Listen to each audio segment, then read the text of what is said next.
All right, guys, Kenny here, Ken Small Engines. Got a shout out today going to Kevin Bolin, Bolin Small Engines. We've got a 24 horsepower Briggs Intek, and this Briggs Intek wanted to hunt a lot.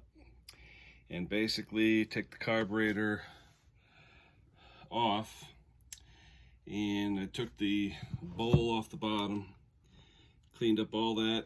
There was some dirt in there, I cleaned it all up and all, and turns out that didn't solve it, so I got to go back in. I looked at one of Kevin's videos, and he was saying when you take off the other end, you should be able to see through some of the holes. So I'm going to take his advice. I'm going to try that, and I'm going to take it apart, and we'll get back to you shortly and let you know what we see. Okay, guys, we're back.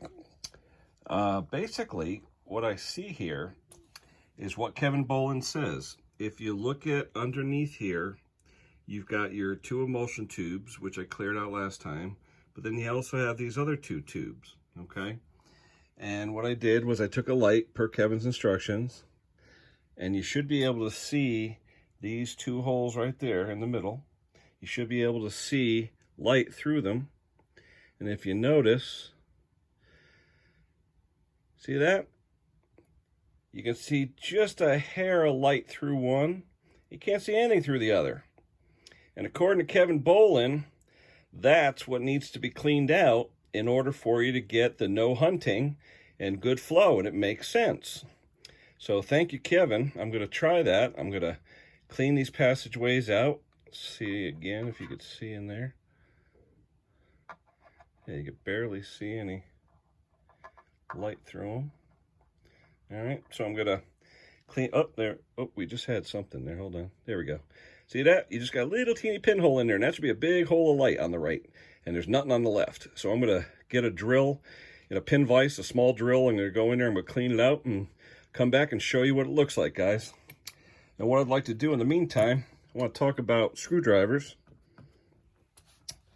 I like to use the JIS screwdrivers, okay? And these are a Chinese brand, Hosan, or HDZAN. I think it's Hosan. You get them on Amazon, they're cheap. You get about 5 of them for 10 bucks.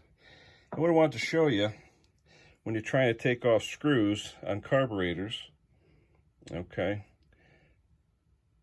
that's not a Phillips head, okay? It looks like a Phillips head, but technically it's a JIS. And if I take another one, trying to get you in focus here. Come on.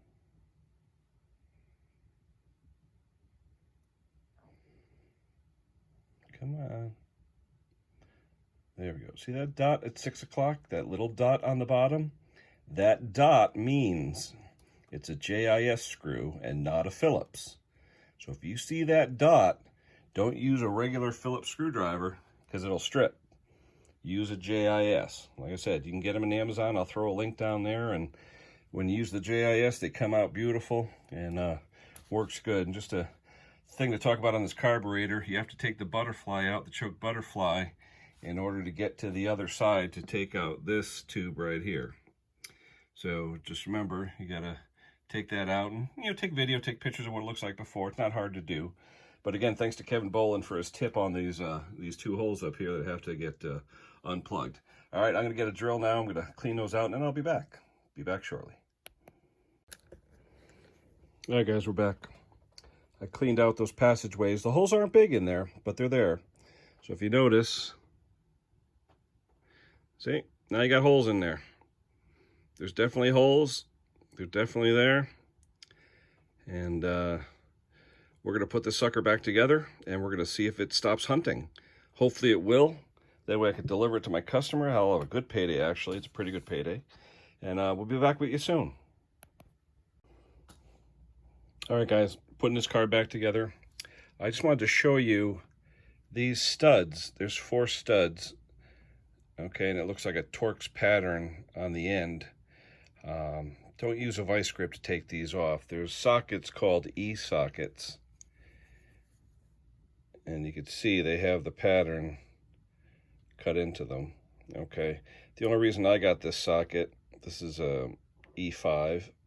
The only reason I got this socket was part of a set because I had to replace a crank sensor on a Mercedes-Benz. A friend of mine didn't want to spend $300 at the dealer to have them do it, so he said, could you replace it? He said, I bought the part, I just can't reach it and get to it. And I said, well, do you have the tool? And he said, yeah. And he said, I bought a set of them off of Amazon for about $30. And I said, well, I'll tell you what. He said, you don't need the tool anymore after this, and I'd really like a set of those tools, so I'll trade you.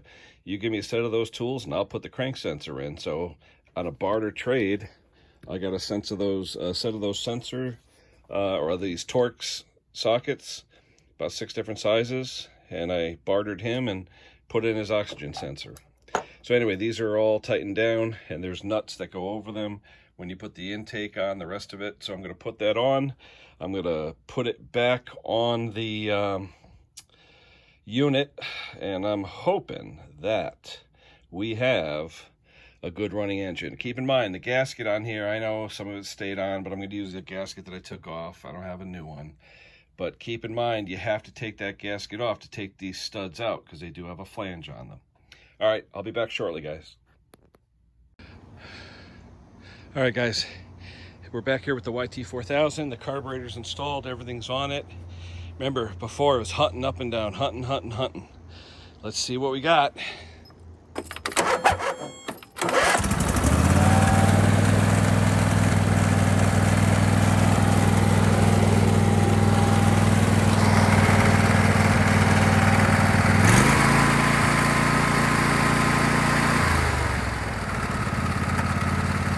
No hunt.